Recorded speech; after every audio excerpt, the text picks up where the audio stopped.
Radio Claret América presenta Sediento de ti, la palabra, fuente de vida, con el sacerdote misionero claretiano Tony Díaz. Reflexiones diarias del Evangelio. Aquí iniciamos.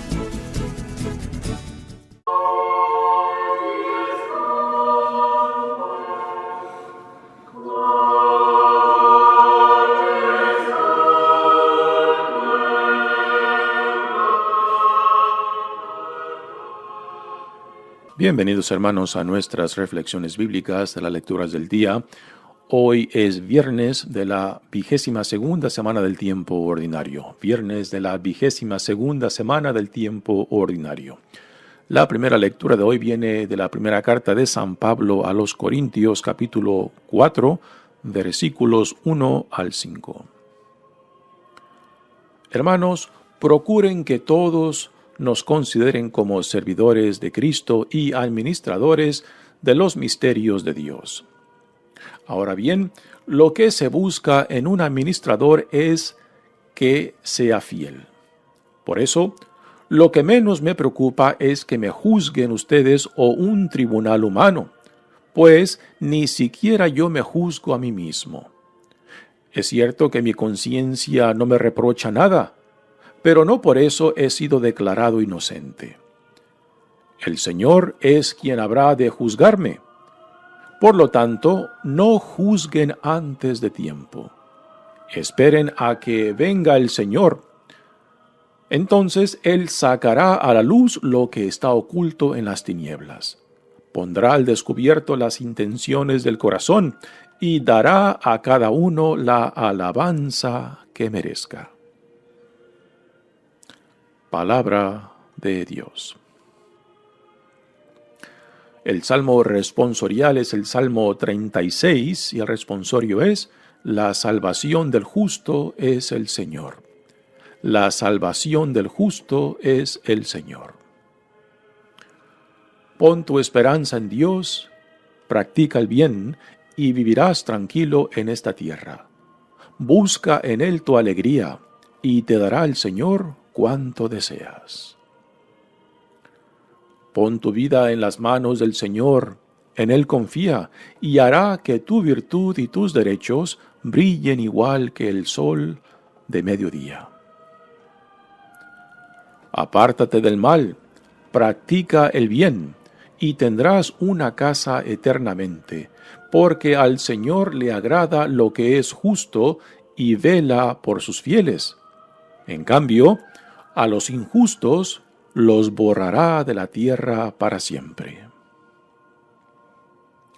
La salvación del justo es el Señor.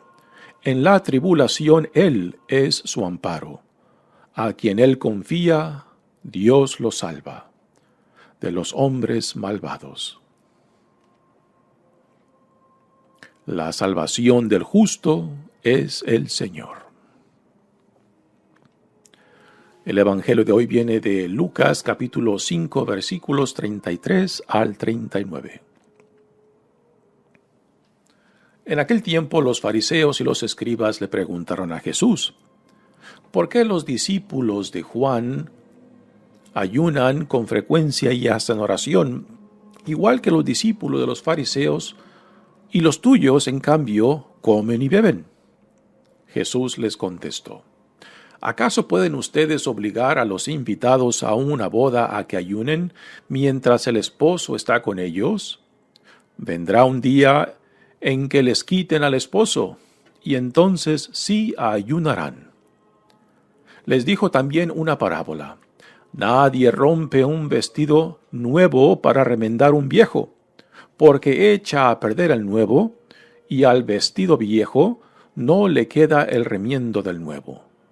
Nadie echa vino nuevo en odres viejos, porque el vino nuevo revienta las odres y entonces el vino se tira y los odres se echan a perder. El vino nuevo hay que echarlo en odres nuevos, y así se conservan el vino y los odres. Y nadie, acabando de beber un vino añejo, acepta uno nuevo, pues dice: el añejo es mejor. Palabra del Señor. Muy bien, damos comienzo a nuestra reflexión de las lecturas de hoy. Continuamos leyendo de la primera carta de San Pablo a los Corintios, y aquí Pablo continúa con el tema de los líderes de la comunidad, incluyéndose a él mismo y también a los de la comunidad de Corinto. Y también entrará aquí un tema que resalta en esta primera carta a los Corintios, el cómo a Pablo lo acusan, lo denuncian de no tener una autoridad legítima como de los otros apóstoles. Y por ejemplo, en la carta, en el libro de los Hechos de los Apóstoles, Pablo se defiende varias veces en torno a esta acusación que le hacen de que la gente le cuestiona su autoridad legítima. Y Pablo describe por lo menos 3 veces en los Hechos de los Apóstoles su experiencia de conversión, cómo fue Cristo quien lo llamó, fue Cristo quien lo instruyó y fue Cristo quien lo envió para ser el portavoz de la buena nueva a los no judíos.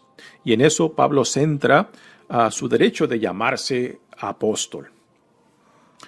Dice la primera lectura de hoy: Hermanos, procuren que todos nos consideren como servidores de Cristo, ¿no? Esta es la vocación que se les da a todo líder dentro de la iglesia, dentro de la comunidad, que el llamado es al servicio, a servir a la comunidad, a servir a Cristo en los hermanos y hermanas, ¿no?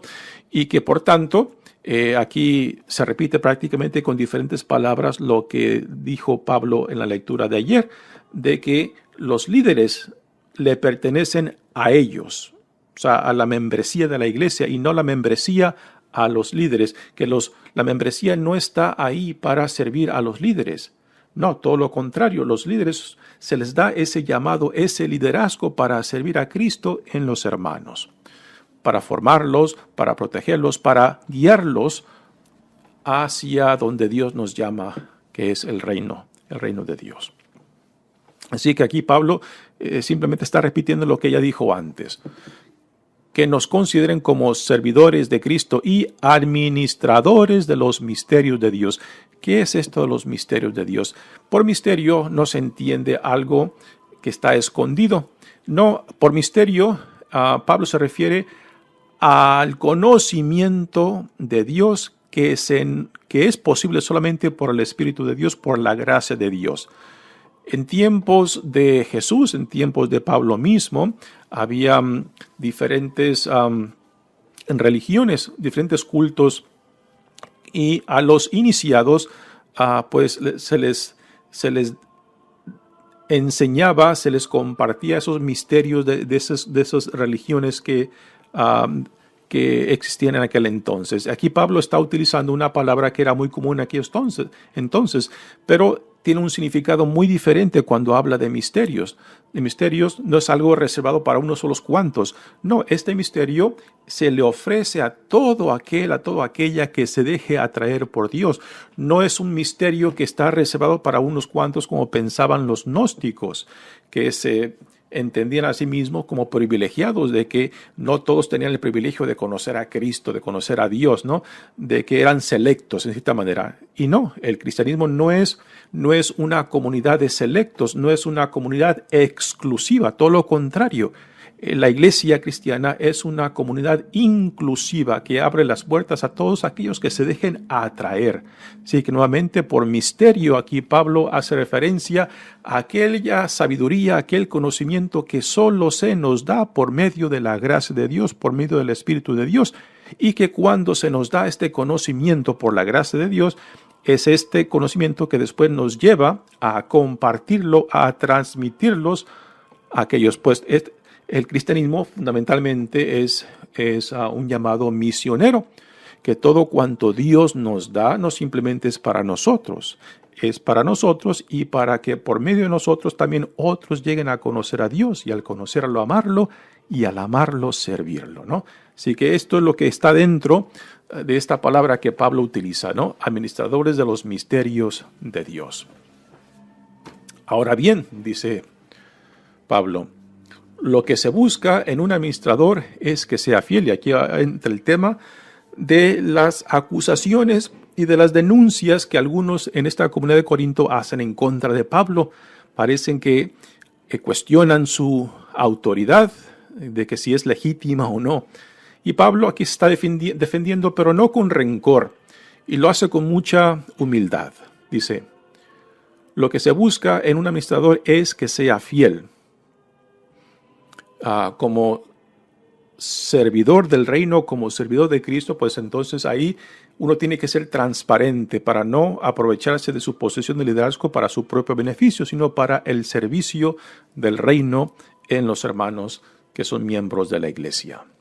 Por eso dice, lo que menos me preocupa es que me juzguen ustedes o un tribunal humano. Aquí entra el tema de que hay ciertos miembros de la comunidad de Corinto que acusan a Pablo de que quizás lo que él enseña no está de acuerdo con quizás lo que otros han enseñado como Apolos, o quizás han escuchado otras versiones del Evangelio, que será un tema que también Pablo repetirá a los Gálatas, por ejemplo, ¿no? Cuando llegan otros judaizantes que están promoviendo un evangelio en lo cual les exigen que tienen que asemejarse a la ley mosaica, o sea, de que al convertirse al cristianismo también se convierten primero al judaísmo para poder después ser cristianos. Y esto Pablo lo rechaza constantemente, muy fuertemente.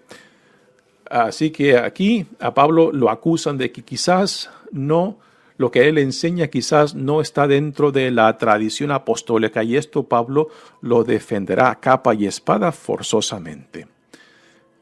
Por eso dice él, lo menos que me preocupa es que me juzguen ustedes o un tribunal humano, pues ni siquiera yo me juzgo a mí mismo. Este es un pensamiento muy interesante. Nosotros somos los peores jueces para con nosotros. Y a veces tendemos a ser muy duros, muy rígidos con nosotros mismos, ¿no?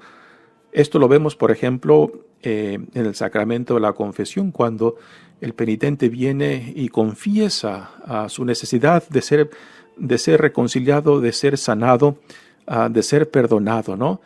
Pero a últimas no pueden perdonarse a sí mismos, porque aunque escuchen de que Dios los ha perdonado por la voz del confesor, pues aún no se atreven a perdonarse a sí mismos. Aquí es donde se refleja esa dureza de corazón, esa dificultad de perdonarse a sí mismo. Por eso Pablo dice, ni siquiera yo me atrevo a juzgarme a mí mismo, porque Él sabe de que somos los peores jueces para con nosotros mismos. Por eso la necesidad, ¿no?, de que lo que uno a veces guarda en secreto, pues lo dialogue con otros, porque es esta la tendencia nuestra de ser muy rígidos, muy duros con nosotros mismos. Y cuando nos permitimos esta posibilidad de abrir nuestras vidas, nuestro corazón a otros, a una persona de confianza o un confesor, pues nos ayuda a vernos por medio del corazón de otros, que nos puedan reflejar lo que Dios ve en nosotros. Así que Pablo dice, pues ni siquiera yo me juzgo a mí mismo. Es cierto que mi conciencia no me reprocha nada, pero no por eso he sido declarado inocente. Pablo reconoce que él a conciencia no tiene nada que le pueda reclamar. Esto es algo que Pablo defiende constantemente en sus cartas, ¿no? De que nunca se aprovechó de su posesión de líder, de que pudiendo recibir un sueldo y vivienda por ser un misionero enviado, él nunca se aprovechó de eso, sino que él siempre trabajó por sí mismo para que no fuera una carga económica a donde él es mandado. Y siempre buscaba responder de sus propias necesidades, para que nadie le echara en cara de que se estaba aprovechando de su posición de misionero o de evangelista. Por lo tanto, no juzguen antes de tiempo. Con esto, Pablo no quiere decir de que no nos corrijamos mutuamente. A lo que Pablo se refiere es de el juicio que a veces pasamos sin conocer a fondo la situación, ¿no? Y que le quitamos a Dios lo que a Dios solamente le corresponde, el juzgar. Ahora, repito, esto no quiere decir que nosotros no nos podemos corregir mutuamente.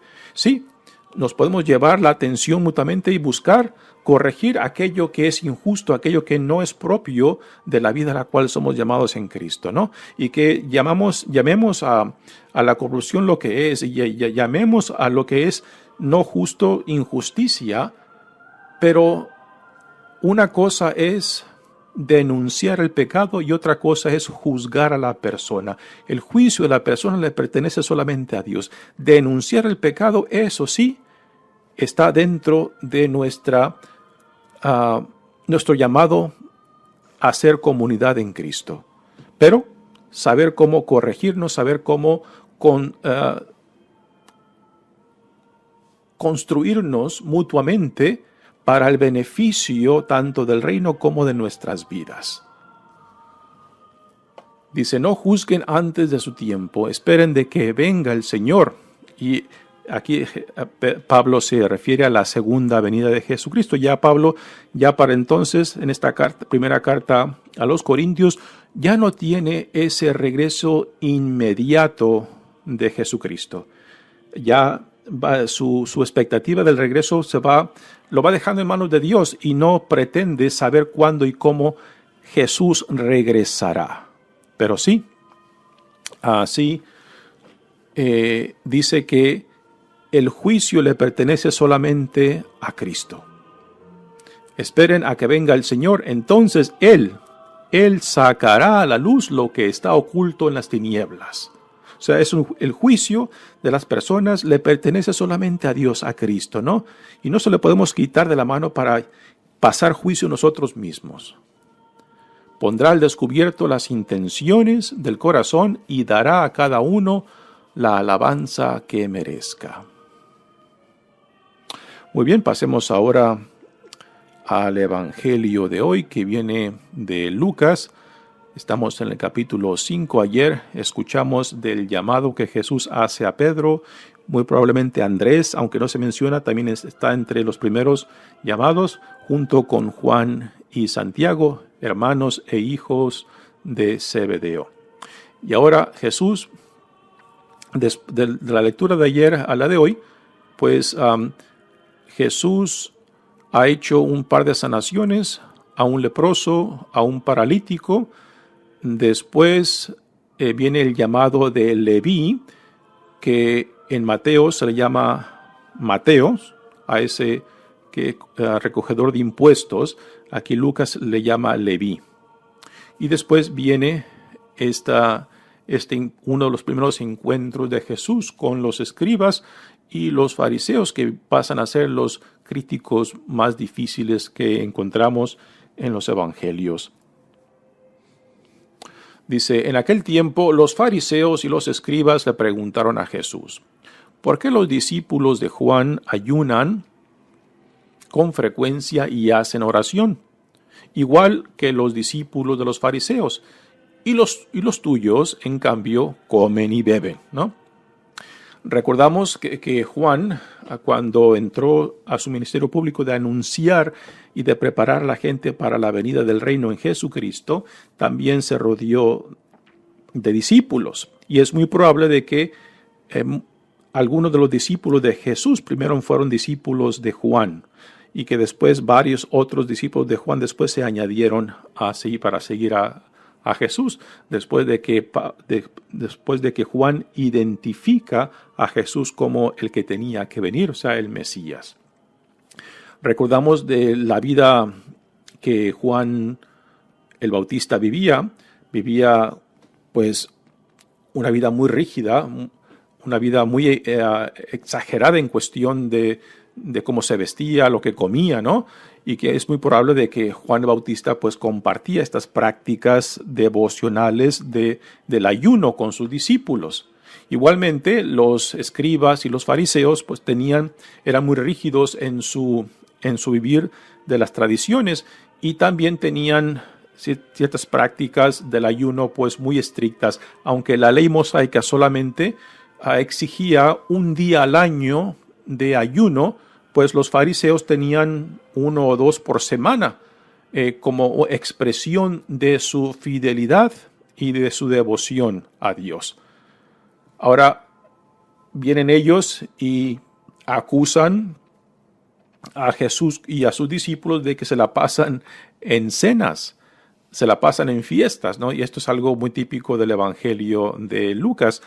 Encontramos a Jesús en muchas fiestas, en varias fiestas, ¿no?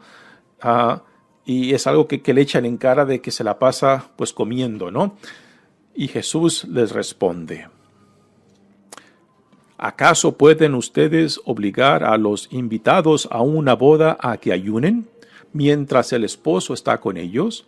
Vendrá un día en que les quiten al esposo y entonces sí ayunarán. Aquí Jesús está utilizando la imagen de una boda para decir: la época mesiánica ya ha llegado en él mismo. Y por eso utiliza la imagen de una boda donde él, Jesús, es el novio. Y esta es una imagen clásica de la época mesiánica que se esperaba y que se hablaba en términos de una boda, de un banquete. Y por eso Jesús está utilizando esta imagen de una boda dentro, o de un banquete dentro de una boda, donde se espera de que en un banquete se viva la alegría y no el ayuno, porque estamos de fiesta, estamos de manteles largos, ¿no?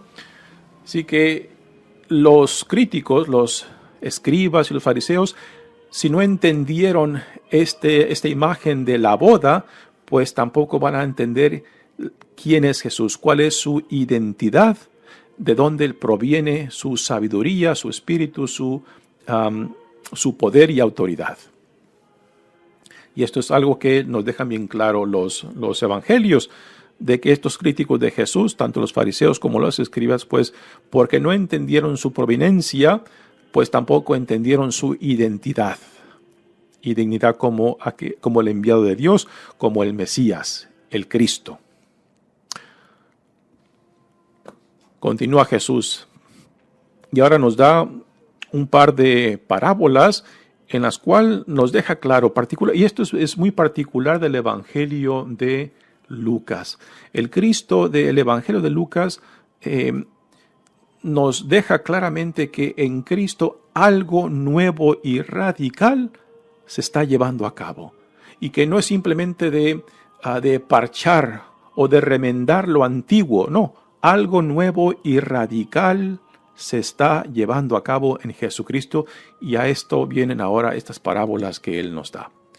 Les dijo también una parábola: nadie rompe un vestido nuevo para remendar un viejo. Aquí el vestido nuevo es el reino de Dios, lo que Dios en Jesucristo está inaugurando. El vestido viejo viene siendo las tradiciones mosaicas, basadas en la ley mosaica. Y con esto Jesús no está negando necesariamente la ley mosaica, todo lo contrario, la está llevando a su plenitud en la forma que Jesús entiende la ley mosaica y se entiende a sí mismo. Porque nadie rompe un vestido nuevo para remendar un viejo, porque echa a perder el nuevo, y al vestido viejo no le queda el remiendo nuevo. Podemos imaginar, ¿no? Si tienes de que la tela de la cual está hablando Jesús puede ser el algodón, y que la tela de algodón sabemos de que cuando se moja pues se encoge, ¿no? Y si tienes una tela nueva y le cortas un trozo para pegársela, para parchar la tela vieja, pues entonces la tela nueva cuando se moje pues se encogerá y romperá la vieja, porque ya la vieja no tiene capacidad o elasticidad. Y tampoco pues quedará igual. Se echará a perder la nueva, porque le cortaste un trozo, y la vieja también se echará a perder porque el trozo nuevo pues romperá lo viejo cuando se encoja por la falta de flexibilidad. Así que con esta imagen de la ropa vieja y la ropa nueva, Jesús nos quiere dar a entender que aquí hay algo nuevo y radical que se está inaugurando en Él mismo.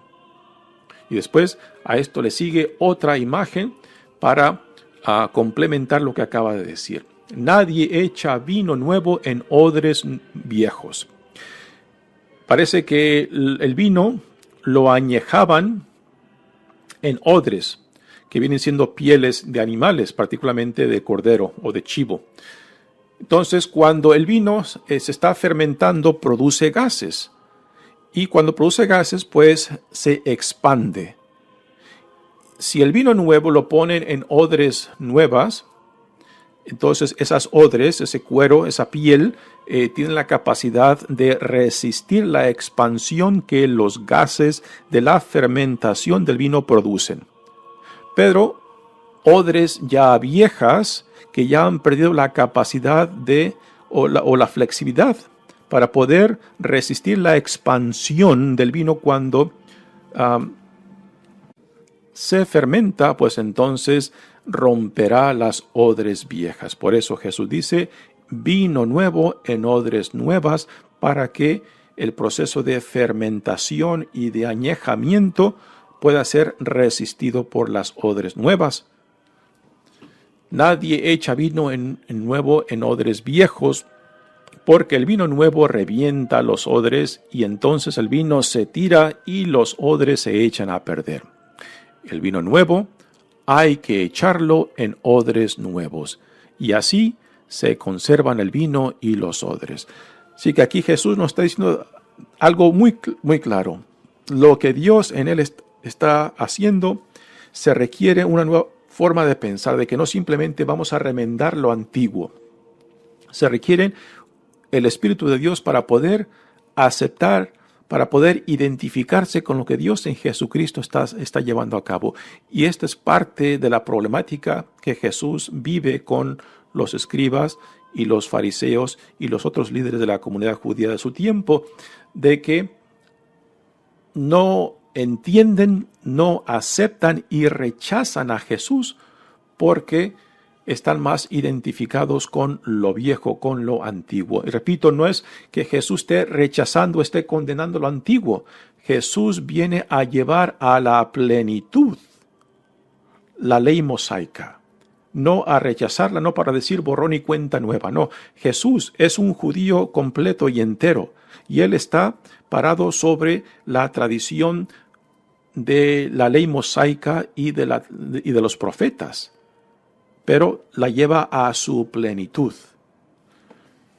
Y esto lo podemos entender con lo último que dice este evangelio cuando dice, y nadie acabando de beber un vino añejo, o sea, el vino ya que ha pasado por el proceso de añejamiento, de fermentación, acepta uno nuevo, pues dice, el añejo es mejor. Y sí, un vino bien añejado es un vino con más sabor, tiene toques y sabores más exquisitos que un vino recién hecho, ¿no? Particularmente en los vinos rojos, ¿no? Y aquí esto lo podemos entender también en nuestra iglesia, como encontramos a veces a personas católicos que quizás porque no se han identificado con los cambios que la iglesia desde el Segundo Concilio Vaticano ha venido promoviendo, pues prefieren regresar a lo de pre-Segundo Concilio Vaticano, o a veces que prefieren la misa en latín, por ejemplo, ¿no? Y dicen que lo viejo, que lo añejo es mejor que lo nuevo, ¿no? Pero en gran parte eso tiene que ver con lo que no han entendido, lo que el Segundo Concilio Vaticano nos dejó, puesto que a cada generación la Iglesia tiene que responder a las necesidades que el mundo está viviendo, ¿no? Y cuando simplemente queremos regresar a lo antiguo porque o no queremos asemejarnos a los retos del tiempo presente, queremos refugiarnos mejor en lo previo, en lo que quizás es familiar para nosotros, pero que quizás no produce vida, ¿no? Y es triste cuando dentro de la iglesia pues vemos a gente que se refugia en lo antiguo, en la tradición, en lo pasado, pero vemos que no son felices. Vemos que no están contentos y defienden a capa y espada lo antiguo, pero porque es antiguo, porque es familiar para ellos, pero vemos que no producen nueva vida en ellos. No los ayuda a crear, por ejemplo, comunidad o solidaridad con otros. Simplemente ven lo antiguo, ven lo tradicional como algo que les da consuelo, pero no necesariamente vida. Y esto es algo difícil, y yo creo que también podemos decir que los que nos identificamos que de ser progresistas también llegaremos a esa misma experiencia, ¿no? Cuando vengan después de nosotros otras generaciones que nos digan, el Espíritu de Dios nos llama a algo diferente, ¿no? Y que nosotros no podamos responder a esas nuevas urgencias hacia donde Dios o el Espíritu de Dios nos llama, ¿no? Y este es un tema constante de cómo actualizarnos en el Espíritu de Dios para poder responder a las necesidades de la iglesia y no simplemente refugiarnos en lo que es para mí un confort, una cierta seguridad. Yo creo que el ser fiel a Jesucristo siempre nos llama a vivir en el margen de la vida, en el margen de la iglesia misma, donde se vive lo que es urgente, lo que es inmediato. Y no podemos simplemente refugiarnos en el pasado, en lo antiguo, porque es lo que más me gusta. Si lo que más me gusta no responde a las urgencias de la iglesia hoy en día, pues entonces hay consecuencias de que defendamos a capa y espada lo que a mí me gusta, lo que para mí tiene sentido, pero que no responde a las urgencias de la iglesia hoy en día. Aquí lo que Jesús nos dice en este Evangelio de Lucas, yo creo que cada generación nuestra tenemos que responder a este llamado del vino nuevo, de lo radical, de lo que Dios viene haciendo en Jesucristo en cada una de nuestras generaciones.